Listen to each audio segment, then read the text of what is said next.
பணிவான வணக்கங்கள். மழைநீர் அது உயிர்நீர். என்ன வளம் இல்லை இந்த தமிழ்நாட்டில், ஏன் கையை ஏந்த வேண்டும் அண்டை மாநிலத்தில்? ஒழுங்காய் சேமித்திடு மழைநீரை உன் வீட்டில், உயரும் உன் விளைச்சல் வயற்காட்டில். தண்ணீரை சேமிப்பது தண்ணீர் உற்பத்திக்கு சமமானது. தண்ணீரை உற்பத்தி செய்வது இயற்கை மட்டுமே. இயற்கை கொடுத்த தண்ணீரை சிக்கனமாகவும் மிகவும் பயனுள்ளதாகவும் பயன்படுத்தி வனங்கள் வளர்த்து பூமி தாயை குளிர்விக்க வேண்டியது ஒவ்வொரு குடிமகனின் பிறப்பு கடமையாகும்.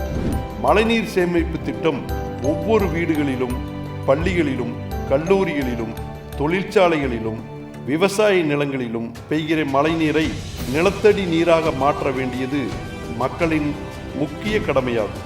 ஏனென்றால் உங்கள் இடத்தில் பெய்யும் மழைநீரானது உங்கள் இடத்தை விட்டு வெளியேறும் போது அது சாக்கடையில் கலந்து சாக்கடை நீராக மாறுகிறது.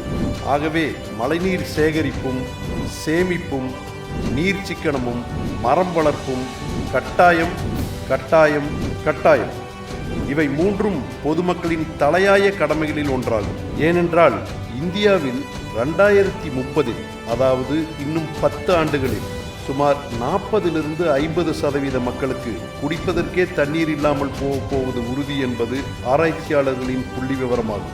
40-50% மக்கள் தொகை என்பது சுமார் 70 கோடி மக்களாகும்.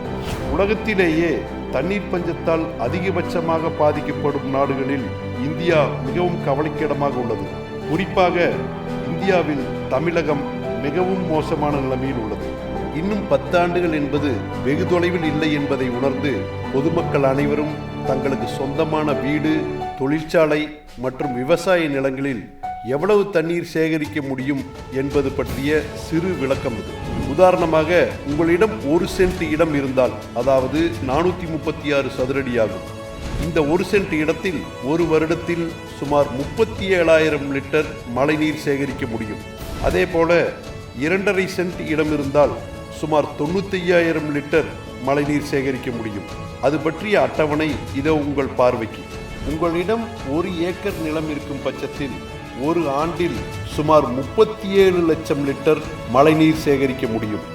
37 லட்சம் லிட்டர் தண்ணீர் என்பது உங்கள் புரிதலுக்காக சுமார் 370 லாரி தண்ணீருக்கு சமமாகும். தமிழ்நாட்டின் சராசரி மழையின் அளவு 95 சென்டிமீட்டர் ஆகும், அதாவது சுமார் 4300 TMC ஆகும். ஆனால் தமிழகத்தின் அனைத்து அணைகளும் சேர்த்து சுமார் 190 TMC தண்ணீர் மட்டுமே தேக்க முடியும். இதை 500 TMC அளவிற்கு உயர்த்த அரசாங்கம் முழு மூச்சுடன் போர்க்கால அடிப்படையில் கட்டாயம் நிறைவேற்ற வேண்டும். பொதுமக்கள் குடிநீர் பஞ்சத்தால் அழியாமல் இருக்க மழைநீரை கட்டாயம் சேமிக்க வேண்டும்.